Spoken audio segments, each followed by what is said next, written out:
The public has weighed in on the environmental impact statement draft for the Stibnite Mine project. And over 10,000 people did so. One thing I'm very, very proud of is how Idahoans came together to actually take a hard look at this project. The proposed mine would be located near the headwaters of the South Fork of the Salmon River, but unlike the next drainage over the Middle Fork that Congress protected as a wild and scenic river, the South Fork doesn't have any of those protections. Well, the South Fork of the Salmon River is a special place. The history of mining at the South Fork goes back to World War II, but Midas Gold plans to clean up legacy mining impacts they didn't create before beginning their project. Most people who haven't been to Stibnite don't have the full picture of what's there today, of 10.5 million tons of tailings and waste rock and 2 open pits and the East Fork, South Fork of the Salmon River flowing into that abandoned pit. The public comments revealed that environmental organizations like the Idaho Conservation League, Idaho Rivers United, American Whitewater, Save the South Fork of the Salmon River, and Trout Unlimited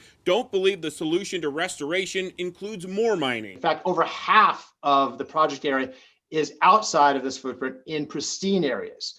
In addition, what they're going to be doing is they're going to take some of the toxic materials and they're going to be using that to help build the structure for a 460-foot tall tailings dam. But we also found out that 74 out of 105 Idaho lawmakers approved the EIS and Midas Gold's project to mine for gold, silver, and antimony, as well as a $1 billion investment into Idaho. Project can bring hundreds of family wage jobs to rural Idaho.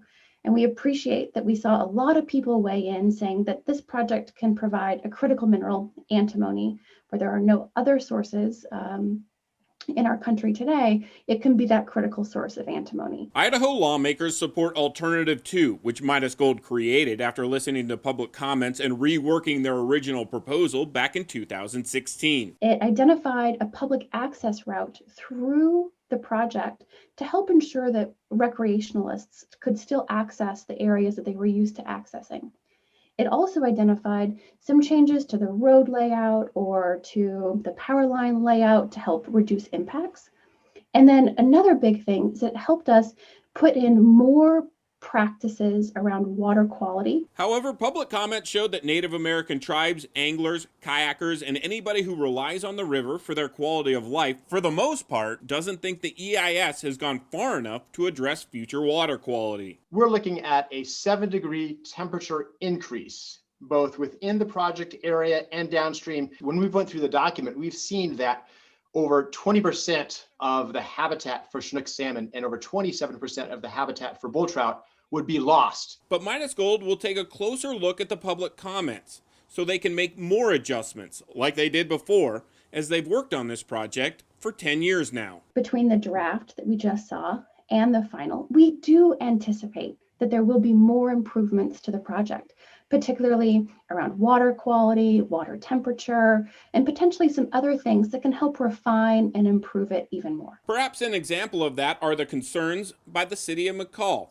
over Highway 55 intersection safety due to increased truck traffic, the lack of a hazmat team in the area, and potential impacts to another watershed, the North Fork of the Payette River. In our analysis, we found that over 2 million tons of arsenic and 1,000 tons of mercury will be excavated during these mining operations, but the Forest Service hasn't done a good job of tracking where these materials will end up. But the closest town, Yellow Pine, does support the project, and so do the children of the parents who worked the original mine. They want to see the mess left behind when mining regulations weren't what they are today get cleaned up. Most people, and even myself, like 5th generation Idahoan, I'd never been to Stibnite.